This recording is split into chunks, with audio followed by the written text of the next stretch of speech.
Assalamualaikum warahmatullahi wabarakatuh.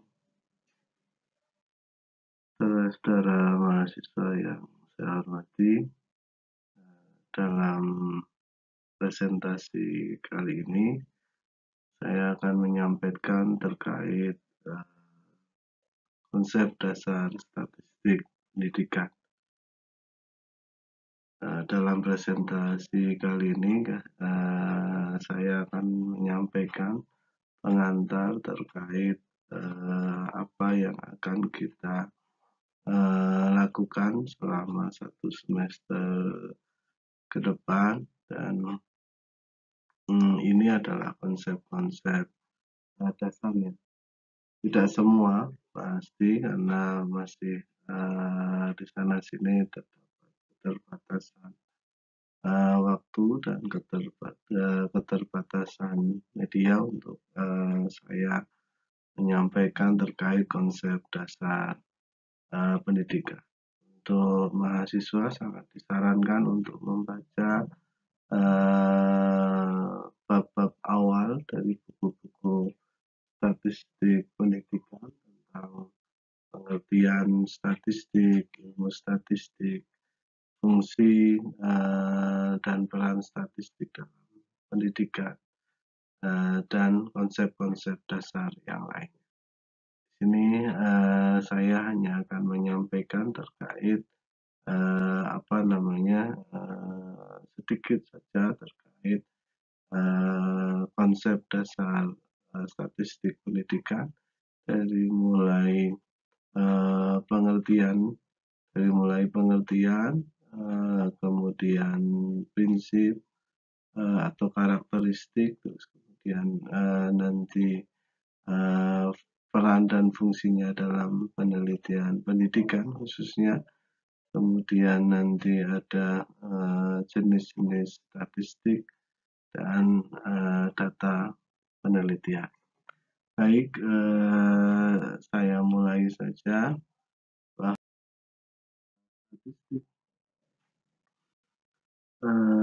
Statistik awalnya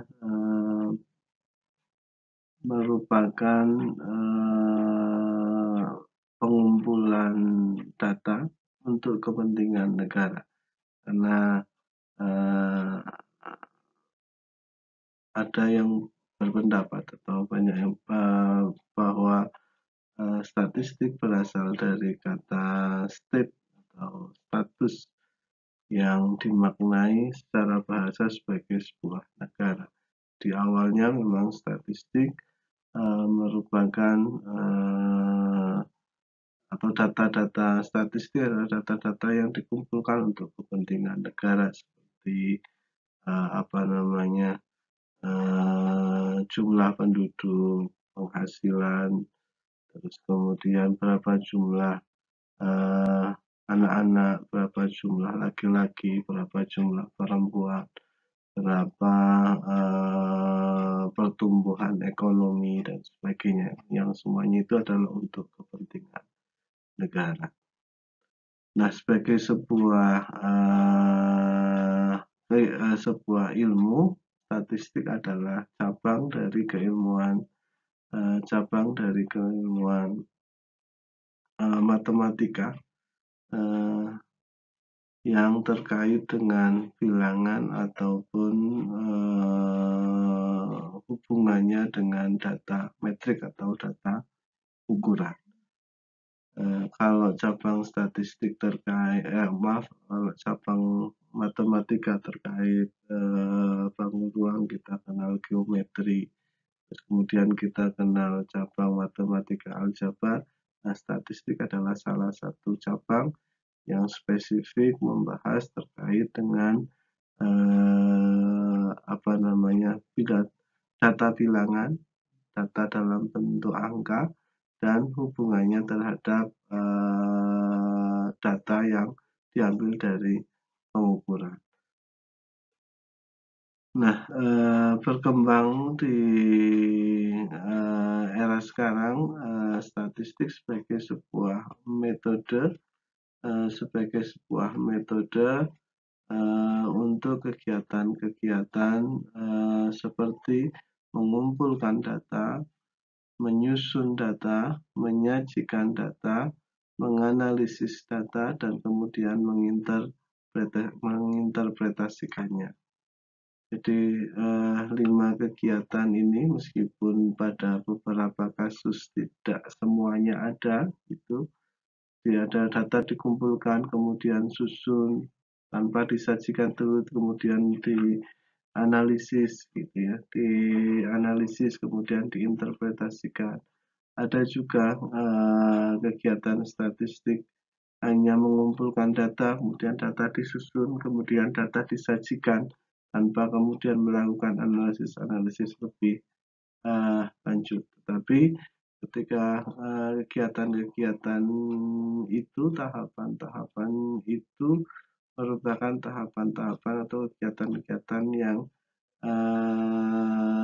menjadi metode statistik. Nah,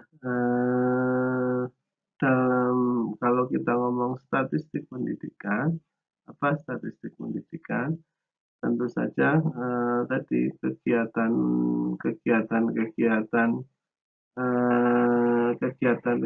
analisis. Jika ngomong statistika pendidikan atau statistik pendidikan adalah cabang ilmu terapan matematika yang membahas prinsip-prinsip statistik, metode, bagaimana prosedur pengumpulan, menganalisis, dan kemudian menginterpretasi data dalam konteks bidang pendidikan. Jadi dalam hal ini pendidikan dalam statistik pendidikan adalah sebagai konteks, sama bagaimana ekonomi dalam statistika ekonomi atau teknik dengan statistika teknik, atau kemudian dalam skup yang lebih luas statistika sosial, maka sosialnya sebagai konteks. Sama dengan hal ini, pendidikan adalah menjadi konteks bidang kajian dari prinsip, metode, prosedur pengumpulan untuk interpretasi datanya. Jadi ketika kita belajar statistik dari buku-buku statistik ekonomi, ya sangat memungkinkan. Hanya kemudian ketika tentu saja kontekstualisasinya adalah kontekstualisasi bidang ekonomi. Dan kalau statistik pendidikan kontekstualisasinya adalah pada kontekstualisasi bidang pendidikan.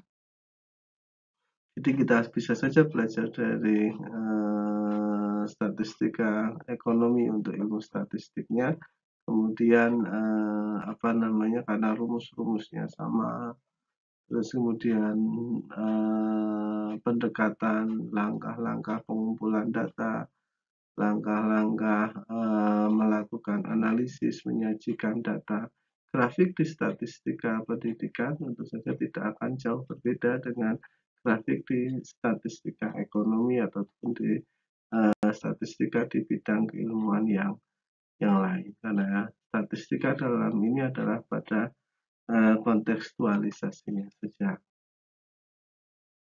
Ada 3 hal setidaknya terkait karakteristik yang ada pada keilmuan statistik atau metode statistik. Yang pertama, statistik akan selalu bekerja dengan angka-angka. Statistik akan selalu bekerja dengan angka. Jadi ketika data kita tidak dalam bentuk angka, maka kita harus mengangkakan terlebih dahulu sebelum dilakukan analisis. Karakteristik yang kedua, statistik itu objektif. Jadi metode statistik itu objektif. Jadi parameter yang digunakan adalah selalu parameter objek yang diambil datanya, atau objek yang diukur, objek yang dihitung, objek yang dibilang. Jadi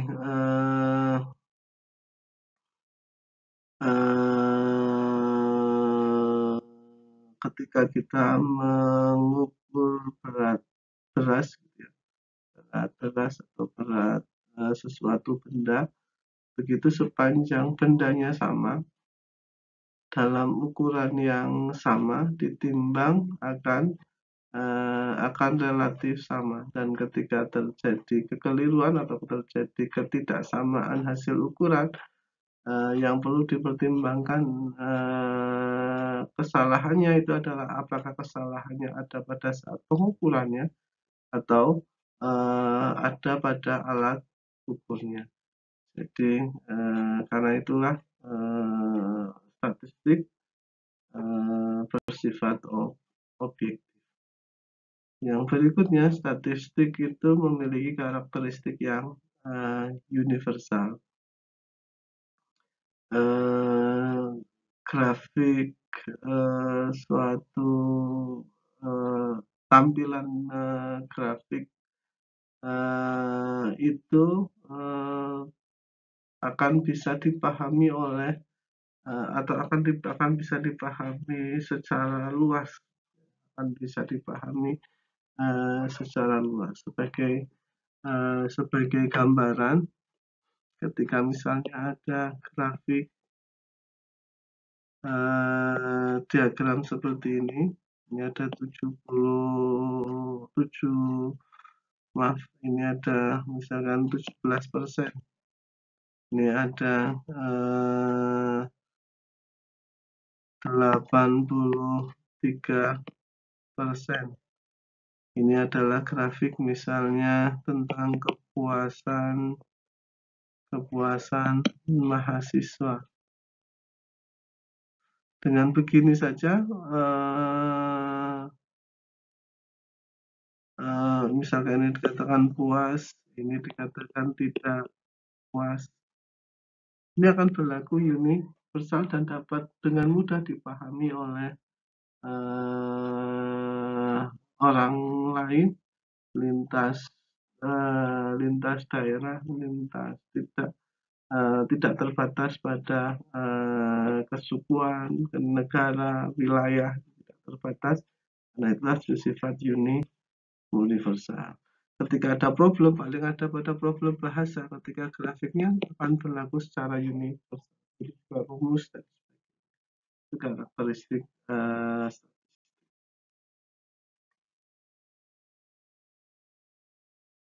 berikutnya kita diskusikan terkait fungsi dan manfaat statistik.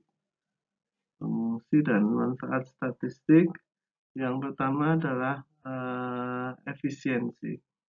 Dengan statistik kita bisa melakukan pengumpulan data, lebih efisien. Pengumpulan data lebih efisien, menyajikan data juga lebih efisien. Seperti gambaran tadi, kita bisa bercerita panjang dengan misalnya ada grafik seperti ini, misalnya ada grafik begini, ada grafik begini, ini misalnya ini tingkat penghasilan, ini misalnya gaya hidup gitu. Dari sini ini juga akan bisa dipahami, akan lebih efisien kita menjelaskannya bahwa ada peningkatan. Kita bisa meringkas data, menceritakannya dengan lebih efisien dengan menggunakan grafik, dengan menggunakan rata-rata. Terus sebagai gambaran lebih jelas mungkin ketika satu contoh ketika kita melakukan beda antara kalau saudara-saudara mahasiswa mengamati terkait pemilihan suara, ada istilah real count dalam penghitungan suara, ada istilah quick count. Kedua-duanya adalah kegiatan pengumpulan data statistik dan penyajiannya. Real count itu menghitung keseluruhan. Ini tentu butuh waktu, butuh biaya, butuh SDM dan banyak yang lainnya. Dalam kita ini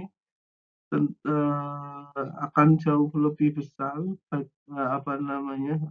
lebih besar sumber daya yang dibutuhkan daripada ketika kita menggunakan quick count, karena di situ ada penarikan sampel. Kaidah ini menyebabkan statistik menjadi lebih berikutnya, fungsi dan manfaat statistik adalah kita dapat mendeskripsikan suatu informasi,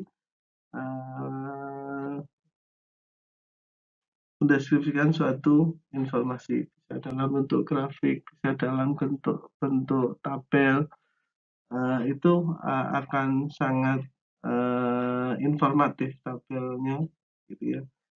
Kalau Anda pernah melihat tabel klasemen, misalnya klasemen Liga Indonesia, klasemen Liga Inggris sepak bola, itu kan sekumpulan data dari jumlah gol, dari poin pertandingan, dari berapa banyak dia menang, berapa banyak dia kalah, dengan porsi yang simple dan bisa dipahami oleh banyak orang.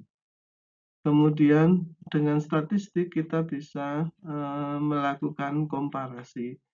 Kita bisa melakukan komparasi dari dua kelompok, misalkan kita ingin tahu apakah ada perbedaan IP antara mahasiswa kelas A dengan kelas B. Dengan kelas B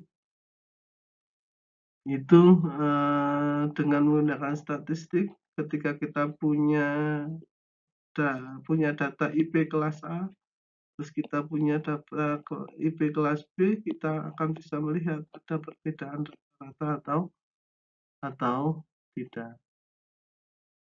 Kita juga bisa menduga ada atau tidaknya hubungan antara satu variabel dengan variabel yang lain. Ini tadi gaya hidup dengan tingkat penghasilan, ada hubungannya atau tidak. Terus kemudian motivasi apakah mempengaruhi prestasi belajar atau tidak, apakah penghasilan orang tua itu akan akan mempengaruhi terhadap prestasi belajar atau tidak. Itu kita bisa gunakan dengan bisa menggunakan dengan statistik. Ada pada fungsi asosiasi. Sementara pada fungsi prediksi, kita bisa ketika kita sudah tahu ada atau tidaknya pengaruh dan kita sudah tahu bahwa variabel gaya hidup itu mempengaruhi tingkat penghasilan, gitu misalnya, atau tingkat penghasilan itu mempengaruhi gaya hidup, Nah, ketika kita sudah ketahui ini, misalkan ini variabel X, ini variabel Y, maka ini adalah garis linear A X plus B. Y sama dengan AX plus B, ini garisnya dan kemudian ketika kita sudah ketahui A-nya, kita ketahui B-nya menjadi sebuah garis linear, kita akan bisa memprediksi berapa nilai Y jika X-nya sekian, atau begitu juga sebaliknya, berapa nilai X jika Y-nya sekian. Jika tingkat penghasilannya 1 juta, akan membuat gaya hidup yang seperti apa, atau dengan nilainya nilai seberapa. Ketika motivasi belajarnya misalkan, atau misalkan hubungan antara IQ dengan IP, indeks prestasi. Kalau ada hubungannya, ada garis linearnya, kita akan bisa memprediksi kalau IQ-nya 120, berapa kemungkinan IP-nya. Itu prediksi. Itu juga, yang terakhir tentu saja simpulan-simpulan dari data statistik atau data itu dapat kita interpretasi. Ada 6 fungsi dan nah, lebih spesifik kalau dalam penelitian, statistik itu digunakan untuk menentukan sampel, berapa besaran sampelnya, besaran sampel, terus nanti ada teknik sampel, nanti kita akan diskusikan pada sesi yang lain. Terus kemudian kita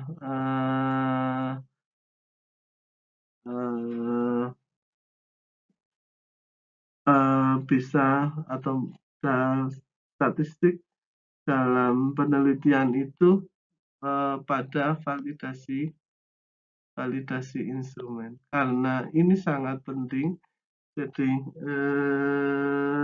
simpulan sebuah atau data itu dianggap baik gitu, data baik atau data baik, atau kalau dalam kacamata statistik itu dianggap valid gitu ya, dianggap valid itu kalau instrumen itu sudah diuji cobakan, ya, sudah diuji cobakan dan diuji memang instrumen itu valid. Kalau dalam timbangan itu kayak kalibrasi gitu. Semakin sering timbangan itu dikalibrasi, itu akan semakin validitas hasil ukurannya semakin tinggi, juga konsistensi pengukurannya atau yang kita sebut dengan reliabilitas, nanti kita akan diskusikan lebih lanjut, itu juga akan semakin yang ketiga adalah untuk menyajikan data. Kita bisa menyajikan data dengan bisa dalam bentuk grafik, bisa juga dalam bentuk tabel gitu ya, dalam bentuk tabel kita bisa sajikan, atau kita bisa juga sajikan dalam bentuk ukuran pemusatan data, rata-rata, median, modus. Dan lebih jauh lagi tentu saja dalam penelitian kita bisa gunakan statistik untuk melakukan analisis data penelitian.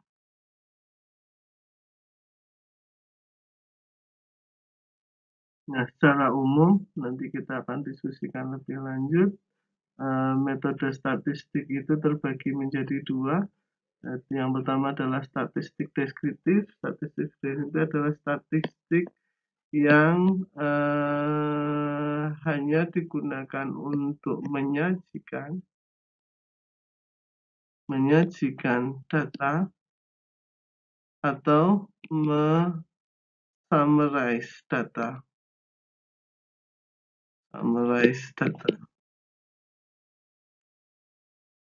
meresum gitulah, meresum data. Ini biasanya keterwakilan datanya dalam bentuk rata-rata, nilai tengah, median, modus, standar deviasi, terus range, dan sebagainya. Itu data deskriptif atau metode statistik deskriptif. Sementara untuk metode yang lebih kompleks ada namanya metode inferensi. Metode inferensi itu ada statistik parametrik dan ada statistik non parametrik. Gambarannya begini. Jadi uji hipotesis kalau datanya itu memenuhi kurva normal gitu. Jadi asumsi statistik parametrik itu harus memenuhi kurva normal. Kurva normal itu bentuknya seperti ini. Jadi rata-rata akan berada di tengah, gitu ya.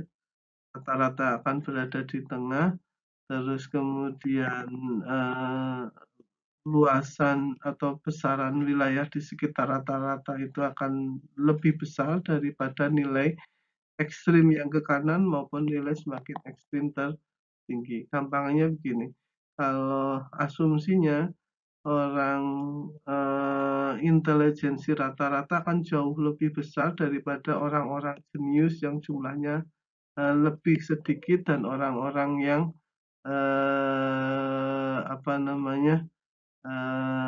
dengan intelijensi rendah yang jumlahnya juga jumlahnya sedikit. Kalau variabel atau data statistik itu berbentuknya seperti ini dengan rata-rata berada di tengah dan kemiringan kurvanya tidak miring ke kanan, tidak miring ke kiri, itu berarti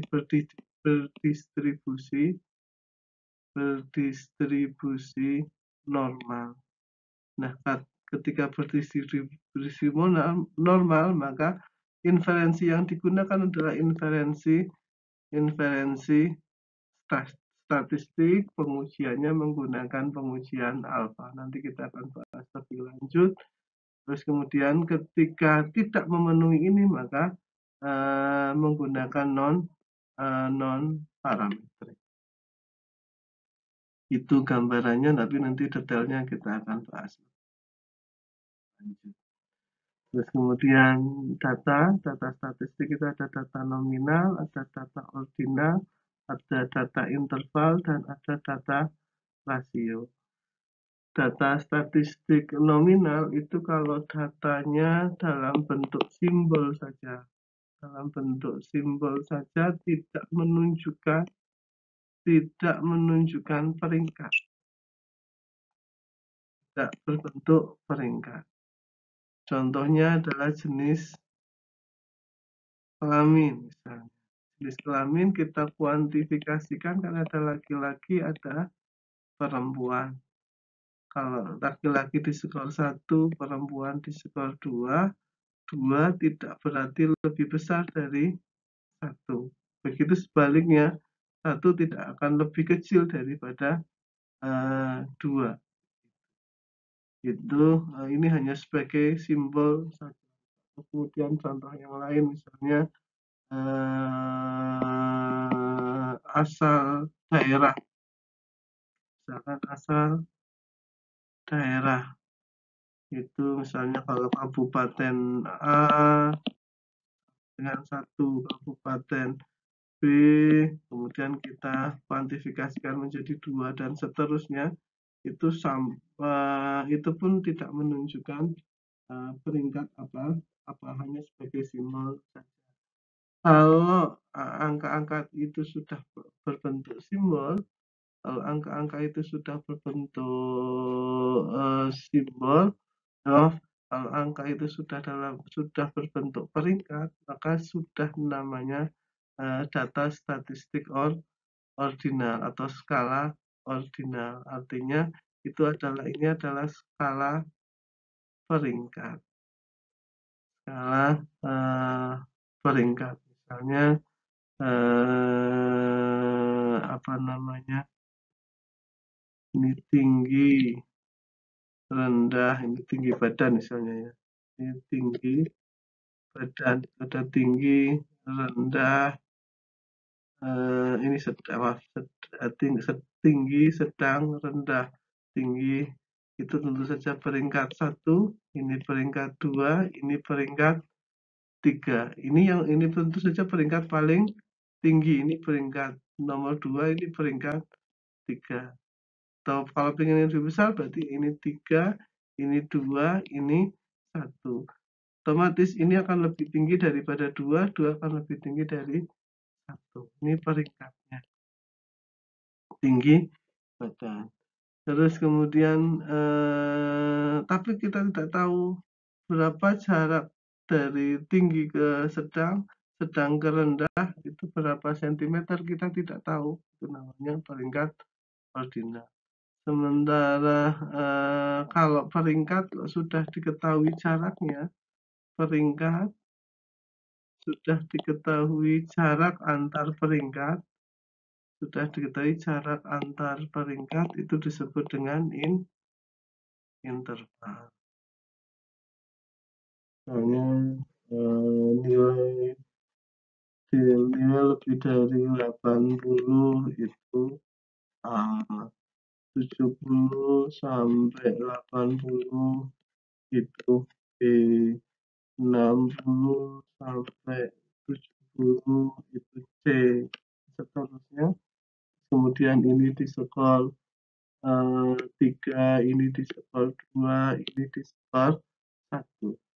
Bahwa jarak antara 3 ke 2 itu jaraknya sudah diasumsikan jaraknya sama dari 2 ke interval. Kalau data rasio ya itu data ukuran sebenarnya berapa sentimeter, 100 berapa nilainya, 70, yaitu nilainya 70,5 itu nilai 70,5 itu nanti kita diskusikan pada saat membahas tentang data. Kurang lebihnya itu yang bisa saya sampaikan. Hal-hal yang kurang jelas bisa ditanyakan di forum diskusi. Terima kasih. Saya akhiri. Assalamualaikum.